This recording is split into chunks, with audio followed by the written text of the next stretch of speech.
So ngayon magte-trade tayo mga ka-Mytech at gagamitin natin yung Aron Indicator. So once nagamit mo yung Aron Indicator, pag pataas yung trend is mag-buy ka at pag pababa yung trend is mag-sell ka.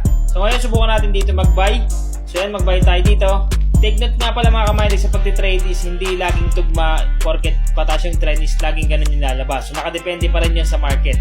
Ngayon may diskarte ako dito kahit pataas yung trend. Pag napulsuhan ko na hindi ako magbabuy is nagsisell ako. Ganun lang yung gagawin nyo, pulsuhan nyo lang. Katulad dito, nag-buy ako dito. So kahit pa paano is profit tayo. Yung supply dyan is natural lang kasi nga hindi naman perfect sa pagte-trade. So ang gagawin nyo lang is pag-aralan nyo lang mabuti yung mga strategies dito, okay? So ngayon biglang baba. So ngayon mag-buy tayo dito.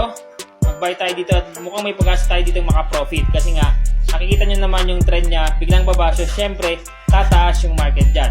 Napaka-effective din talaga ng Aron Indicator. So makita nyo profit tayo dito mga ka-Mytech. So subukan nyo na tong indicator na to, Aron Indicator sa Expert Option.